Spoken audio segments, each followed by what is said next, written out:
Hello, and welcome back to the EmpowerHER Podcast. So today I want to talk about this weird phase that many of us are in when you feel like you're on your way to becoming the version of yourself that you want, but you're not yet there yet. And this is something that I've experienced so many times when, I have goals set, I'm aiming to get to a certain goal, and I'm constantly worried about when I'm going to achieve that goal. When am I going to get to that point? When am I going to hit the next target, right? But the in-between space, when I'm actually working towards my goal, that's something that we often don't enjoy, something we don't find attractive, something we feel uncomfortable being in. And again, I've experienced this. So many of my clients have experienced this, right? It's when you're doing the work, you're growing, you're putting in the habits, you're ready for more, but it just hasn't clicked yet. Whether it's you haven't paid off your credit card bill or you just haven't gotten that job offer yet. Whatever it is, you're working towards it, but you just haven't gotten there yet. And again, you may feel like you're close to hitting the goal, you may feel like you're getting there, but you just haven't hit that version of yourself yet. So I want to talk about today, instead of feeling like a failure when you're in that phase, instead of feeling like you're stagnant, I want to reframe this as more of a transition, something that can be positive, uplifting, and a place where actually the growth happens, and a place that's actually probably more important than actually hitting the goal itself. So let's kind of define what this looks like, right? When you're in this sort of middle ground between goals, between versions of yourself. You may feel restless. You may feel impatient. You may even feel unmotivated, right? Even if you're working towards your goals, you may feel unmotivated. Maybe you're feeling bored or even anxious. I see so many of my clients when they're in this middle ground, right, where they haven't gotten the job offer yet, they're saying, oh my God, I'm just not good enough. They doubt their, progress. They compare themselves to others. They think everyone else is further ahead than them. But this isn't regression. You're not going backwards. You're just integrating, right? I think we often forget that when we're working towards a goal, right? Yes, the end goal is there, in this case, get a job. But in order to get the job, you have to go through so many different transformations and you have to do so many different things that's actually what's important, not the end goal. The end goal is going to happen if you do all those other things, right?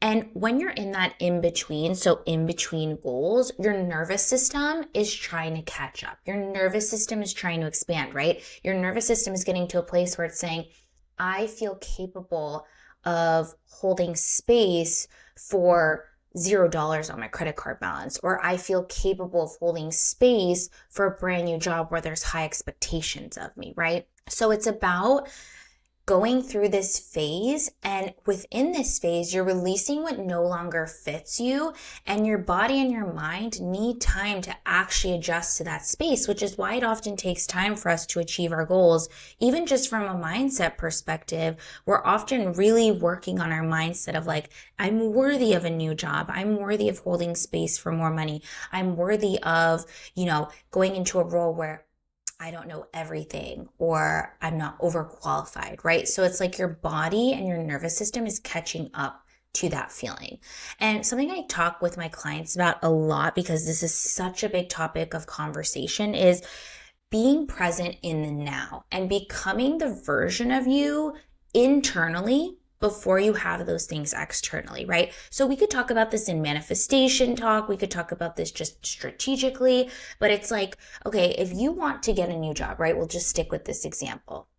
You can't just expect that a job is going to fall into your lap, right? You have to take those steps. And what do those steps look like? They look like updating your resume. They look like applying to jobs. They look like networking. They look like showing up on interviews, right? That's the tactical aspect. But what does it also look like?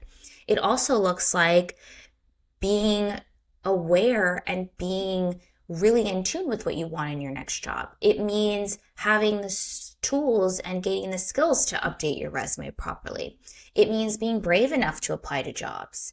It means encouraging yourself and increasing your confidence so that you can show up well in interviews, right? All of those things need to happen for you to then get the end goal, which is the job offer.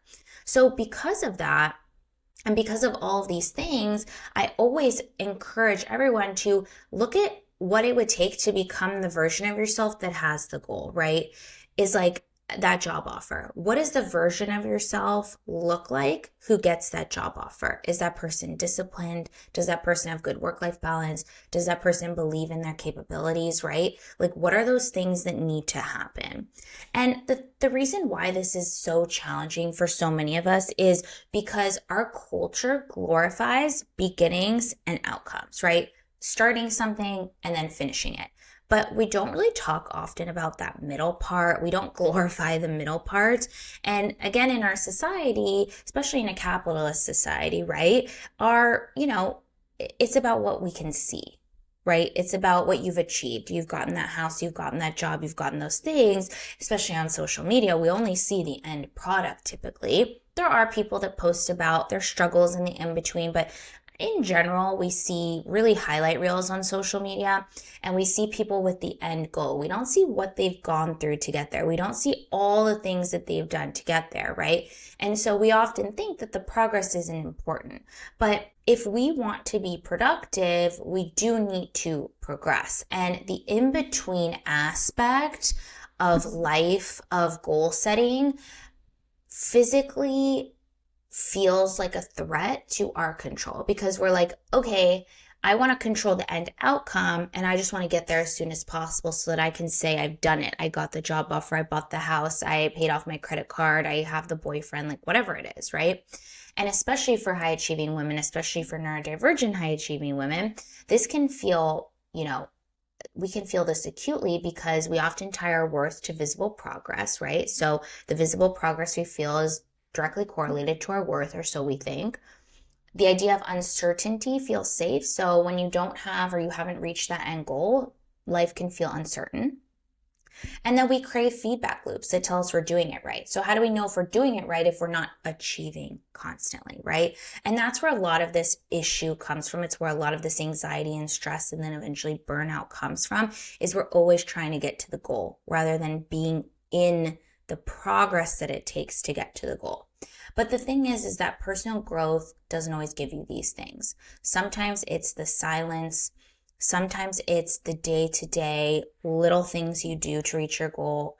It's those everyday things that are going to give you the feedback, that are going to show you that you're resilient, that you have courage, that you're brave, right? And I always say, like, the fact that you keep going, right? If we're again looking at my clients who are like job searching, right? They're every day putting in the work. They're applying to jobs, they're networking, they're showing up to interviews, they're doing all these things. And I always tell them, like, the fact that you're persevering and you keep going despite not having a job yet, that shows more about you than getting the job offer. That shows more about you than the end goal. So the fact that you're putting in the work, the fact that you continue to show up, the fact that you're still working on yourself and your goals, that shows that you're capable of achieving your goals and becoming that version of yourself. So the goal really, if we're going to look at it in this perspective, the goal is the cherry on top. It is not the base that we are trying to achieve. You're trying to become a new version of yourself, and you do that in the middle ground while you're working on achieving your goals. So I think the first thing we can do when we're starting to feel this way, in order to sort of be more in tune with the now, be more in tune with the middle ground between goals, there's a couple of steps we can take. The first is to name it, right? Just to tell yourself, like, hey, I haven't reached that version of myself yet. I'm in transition. My nervous system is regulating. I'm trying to understand what's best for me. Like, name it. Say it's a transition. Say it's the in-between. Say it's, progress that's happening. Like, give it a name so that we can actually understand what's happening. And then the next thing you need to do is stop forcing clarity. I see this so many times. And again, this is something I've been through as well, is we try to force clarity. We try to know every single next step 100 steps in advance. And instead, just focus on the next thing. Focus on alignment, not answers. Focus on what feels true today. What could I do today? What is the one thing I could do today to move the needle? The next thing you can do is nourish the space that you're in. So when you're in that middle ground, right, you're working on achieving your goal. Maybe it's not even something you do every day. Instead of filling that gap with quote unquote noise, tend to your energy. See what your energy actually needs. Do you need more sleep? Do you need to move your body? Do you need to play and be creative? Do you need to connect with, yourself or others or on a spiritual level, right?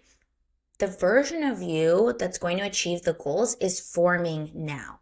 And that version of you needs rest. It needs safety, not another checklist, not another 5 million things on your to-do list. The next thing you can do is reflect on the evidence. So I absolutely love doing this with my clients, is looking at, okay, how far have you come? Seriously, how far have you come up until now? We often do not recognize and do not realize how far we have actually come and how many changes we've actually made, because again, we're just focused on that end outcome, but that end outcome isn't actually representative of all the things that we've done.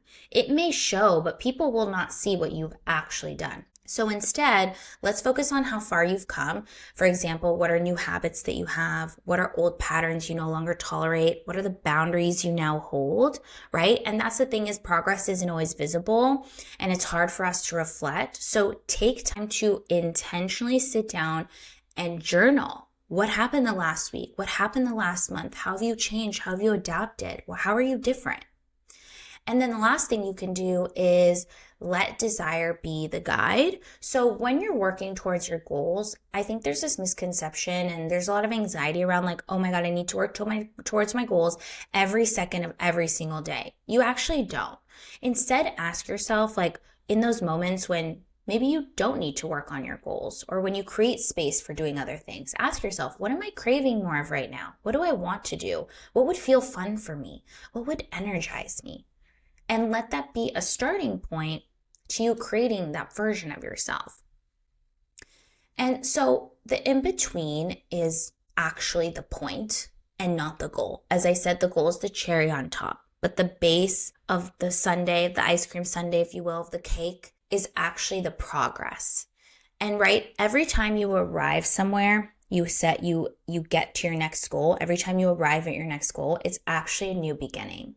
So whenever you arrive at the next goal, you'll always have a new goal and a new goal and a new goal. And then it becomes this loop cycle where you don't enjoy the in-between. And so if you can't tolerate the in-between, you'll be spending your entire life sprinting from one goal to the next, from one identity to the next, right? For the rest of your life. And you're going to be tired and exhausted and you will never be fulfilled. So this is where you need to get obsessed with yourself, with your progress, totally outside of any outcomes that you are achieving, right? And the goal is not to escape the in-between. It's to learn to live and embrace and be excited and happy about the in-between, about life, about just life in general, and to understand that the in-between is where life is meant to be lived, not in those small moments when you've achieved that goal. That's why there's so many people there's studies, right? People who win the Super Bowl or who have these like very intense career milestones, and afterwards they feel depressed because they spent their whole life trying to get to this goal. They finally got it. It lasts for 10 seconds and then they don't know what to do with themselves because they haven't built that life for themselves. The Super Bowl title, whatever it is, should just be the cherry on top. Of course, it's amazing and fabulous and we should celebrate, but it shouldn't be the end all be all. That shouldn't be the only thing you're celebrating. So this is where you can build emotional resistance, patience, trust in timing. You can learn more about yourself, more about your relationships. You can create a better version of yourself. And when you can find peace in those in-between moments, you stop rushing to get to the next goal, and you start becoming that version of yourself who you actually want to be. And the thing is that the in-between areas, it's not a punishment. It's not a negative thing. It's that middle ground where you can ask the universe or God or whatever you believe in, like, can you hold space for what you say you want? This is where you learn to hold space. This is where you learn to become that version of yourself. So as always, I have a couple of reflection prompts that I want to share with you all. So you can write these down. I definitely recommend journaling on them. The first reflection prompt is, where in my life am I resisting the in-between? The second prompt is, what if this pause is actually proof that I'm expanding? And the third one is, what would you change, or what would change if I stopped labeling this season as stuck and started seeing it as sacred? And I just want to reemphasize that you're not behind. Just because you haven't achieved your goal, you're still worthy. You still have amazing things going on. You're becoming in this area, in this middle ground. You're becoming that version of yourself. So can you appreciate yourself becoming rather than just getting to the end goal? Okay? I hope that was helpful. I hope you liked this episode. If you did, I would really appreciate a 5-star review wherever you're listening. And of course, subscribe to the podcast. I hope you all have an amazing week, and I'll catch you in the next episode.